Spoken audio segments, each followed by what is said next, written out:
A very good day to you. Welcome to Herman Manyora's channel. My name is Jadiel, Kabiro. It's always a pleasure for you to join us for these conversations, and we are grateful, so grateful that you've decided to take your couple of minutes to listen to this conversation on politics, a conversation that I hope will be able to guide us even as we're progressing towards the 2022 presidential elections. I'm joined by the one and only Herman Manyora. Sir, karibu sana on set. Asante, Jad. Today's conversation is what is on the headlines everywhere: trouble in Azimio.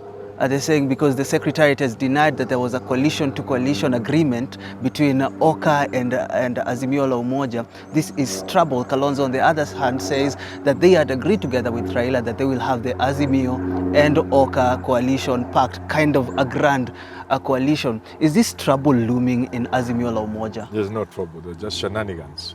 Oh. Yeah, no trouble. Shenanigans. Why the shenanigans? Kalonzo says it is a confused kind of state. He didn't even know. At the risk of sounding like a broken record, being repetitive, I have said this, and Jad allowed me to repeat this. There's a problem in this country. We don't know the value of intelligence. Not intelligence as in security. In other words, bright minds. That every time you have an assignment, look for the best men and the best women. So this is a manifestation of that laziness that I keep talking about. That when Raila is compiling his team, while Kalonzo is looking for the people to send there, and the Jubilee and the rest, they don't look for the best persons. They look for just anybody close to them. This is something you need to look at critically, beyond a lawyer. You sit in a room, lawyers give the interpretation, but some other people like Manyora are sitting and listening. Intelligent people. Then when you have listened to this, it is well understood. If there's now the need to put it in legal language, it's put in legal language. Then again, it's subjected to a discussion and scrutiny by a team of intelligent men and women. But here, one, we are lazy. Two, we employ clonism. So Raila and the rest will send people who are close to them there. Three, we over-rely on lawyers in this country. Lawyers don't make law. Lawyers interpret the law and the draft. So these three things will create the shenanigans you are seeing. So if you listen to Kalonzo, if you listen to Makau Mutua, if you listen to all these people on talk shows on TV, you can see there is no misunderstanding or trouble in Azimio. It is just shenanigans, born out of the fact that the deal is done in a lazy way. By people who are not the best people. But what? They should hate me. I know they hate me. Let them continue to hate me. I want intelligent people on the table when deals like this are being discussed. Then you will not see this thing. You can see nobody is shortchanging the other. Kalonzo is not being shortchanged. Neither is Kalonzo trying to double speak. No, it is born out of some confusion. But what's the confusion about? Is it just politics? I've explained to you.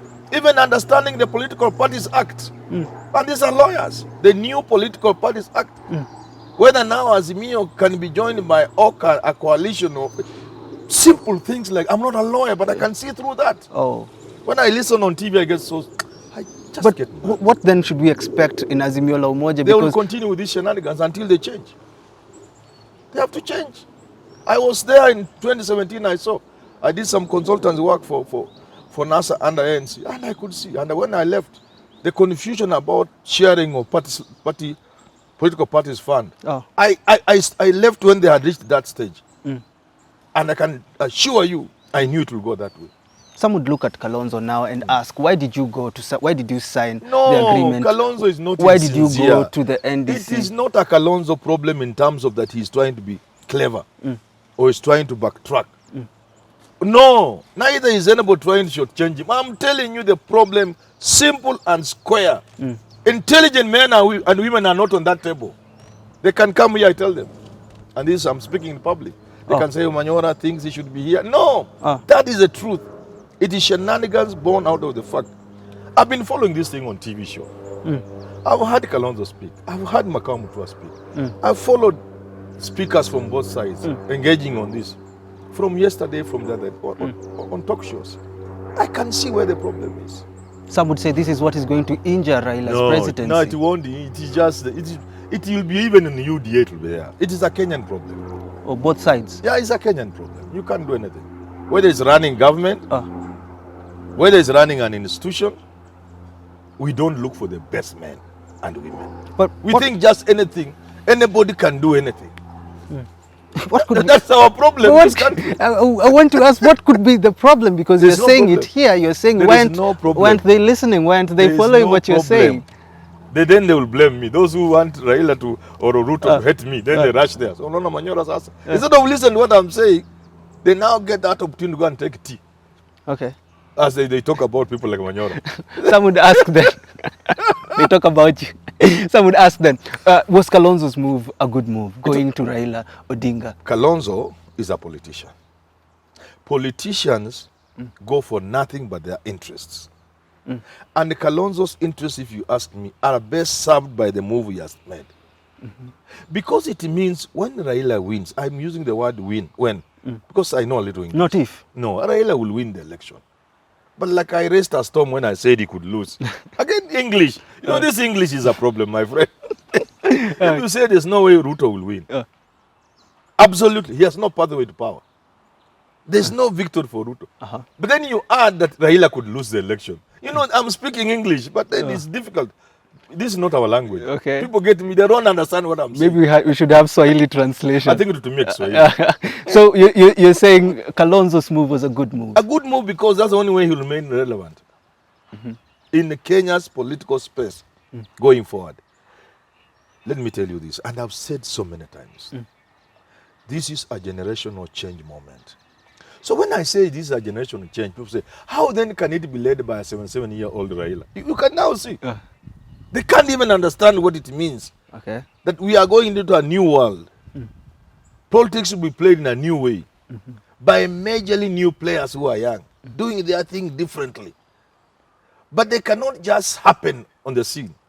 They go on the shoulders of people like Raila as they move into the future, as they take their country. You know, it's not like you just come here, stop. All the people go home. No, it doesn't work like that. It is a transition, but into a new generation, a new way of doing things. So now, all the players who normally will also be old, and you know, in Kenya, people, grandfathers call themselves young. You know, when I hear people who are calling themselves young, and they're all grandfathers and grandmothers. Now, these old players, all by age or all because they have been around from 1992. William Ruto is supposed to be a young man, but he has been there from 1992. That's not very, and he's a grandfather. He's a young man. Yeah, so he's a very young man compared to Raila. That's what. So these old young men and old men can only remain in the political space and be relevant if they cross into the next dispensation in the winning team. You get what I'm saying? But if you have lost, you are like Mdavadi, you have aligned to Ruto, and you have lost, and there is a generational change, you are going with the river. You never cross over into the next generational dispensation. But some would say for Kalonzo Musyoka, it's a question of image. He said he's been fooled once, fooled twice. Right now, his watermelon label is back again. People like blaming Kalonzo. But how many of those people can stand by what they said yesterday? Can Raila stand by what he said about Uhuru? Can Uhuru stand by what he said about Raila? Why are you looking at Kalonzo Musyoka alone? Politicians, and we have said this, Churchill finished it. Winston Churchill say he never got constipation because of eating his own words. Politicians eat their words all the time. You say they don't have a shame on you kind of Why are people looking at Kalonzo Musyoka? And yet standing next to Kalonzo is Raila. Who can repeat the things he said about Uhuru? And then who can repeat some of the things he said to his people? But they are there standing with a bold, with a clean face, looking at us, and we are blaming Kalonzo. No, we don't. What Kalonzo has done, in my view, is the best move. It guarantees him relevance. I don't know what they have promised him. I can imagine a number of things they could promise him. But I only know one thing. He will remain politically relevant. The big question, irrespective of what they have promised him or not promised him. But he will be with the winning team. Because this you can take to the bank. Raila will be president. I should cash it out in August. Yes. So the question now is, will Kalonzo have a say in the coalition? Will he be having a space? He was saying Charity Ngilu was trying to manipulate the coalition they are planning to have with Raila. No, that's again where people like Kalonzo go wrong. You don't do that. Once you have said something, you made a statement, you pronounce yourself, stick by that. Stop looking for small things like Charity Ngilu. No, that is, people begin also to doubt you. Just say, I have done this. I did it for country, not for Kalonzo Musyoka. I did it for country. Behind the scenes, we know you also did it for Kalonzo Musyoka. And Uhuru has said, President Uhuru has said, these guys will be in this government. I want to believe him to the extent it is possible to believe a politician.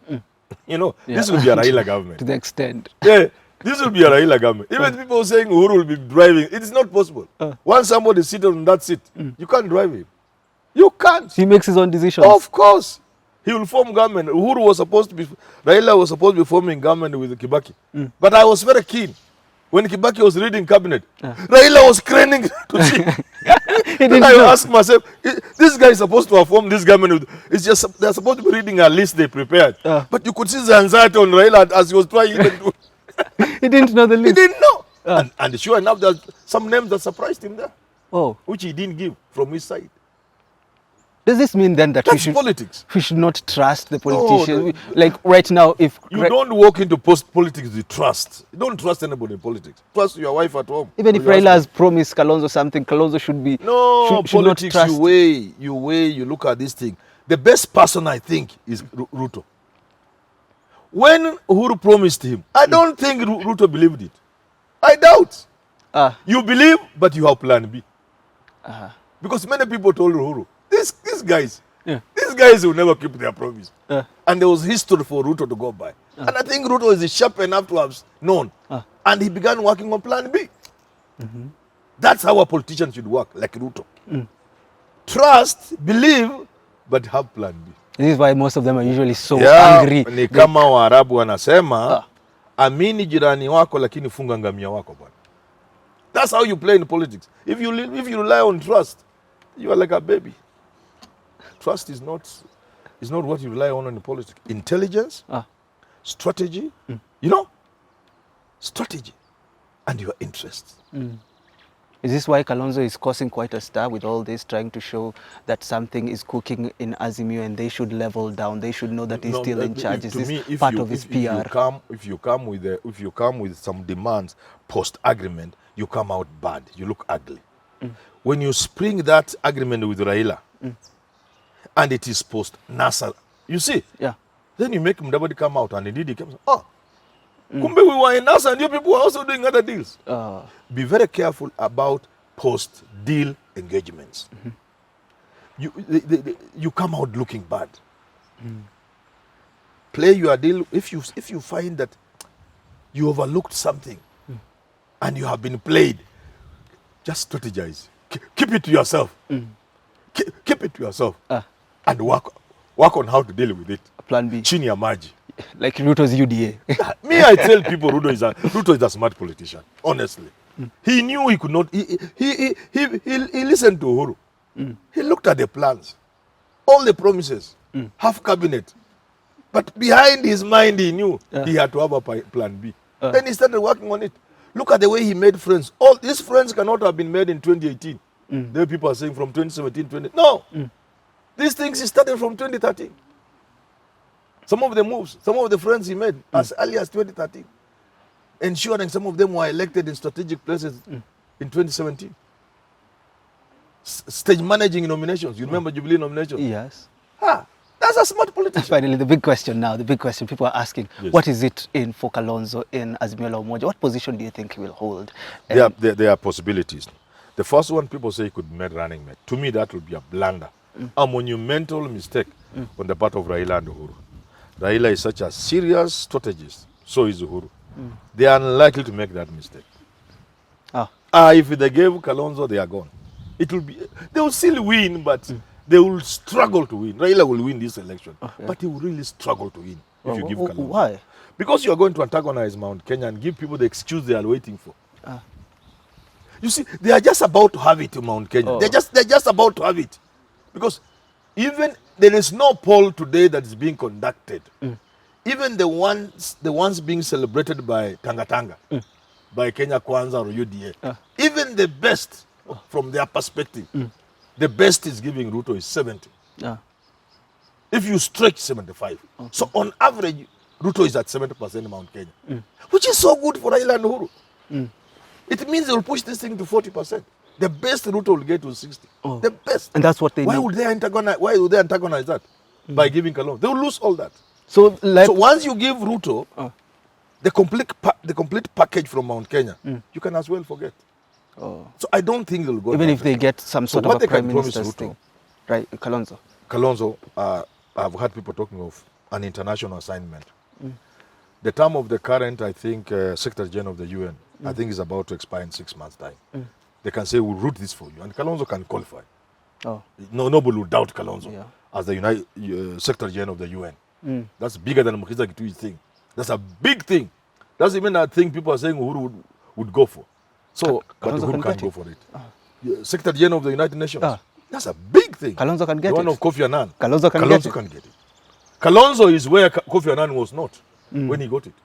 When you look at the history of other past Secretary Generals, they didn't get where Kalonzo has gotten in diplomacy and in terms of government, vice president for a full term, minister for foreign affairs, big ministries, leading the Sudanese peace talks, which was not a small matter.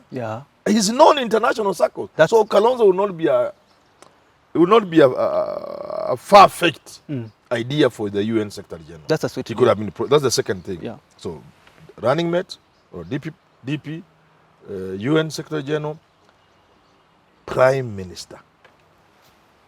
Prime Minister. After this BBI thing, and I'm sure it is just around the corner. When the BBI thing comes, the man I suspect it could come, then they will tell him you'll be the Prime Minister. And after that, he will be the one who will run in 2027 as president, with Gideon Moyo as deputy president. And your tricks, game shot. Your formation is coming into play. Game shot. And he can buy that because it is true. Because you cannot make Gideon deputy president now. That will be counterproductive. If they try that, they've lost it.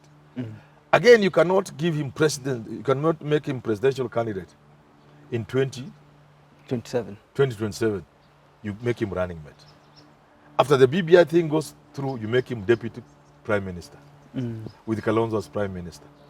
Now the person who becomes Raila's running mate, and this is where the trick comes, must be a person who will not have presidential ambitions in 2027. And that's how people like James Mwangi and the CS Macharia come in. They could be the surprise running mates. It's a very tricky situation. situation. Guys in Waraka are listening to me. Thank you so much for tuning in to today's political conversation. I'm here with Herman Manyora, speaking about what is happening within the Azimio La Umoja Kalonzo recent sign-in into the coalition. Until we do have these conversations again, have yourself a lovely rest of your day.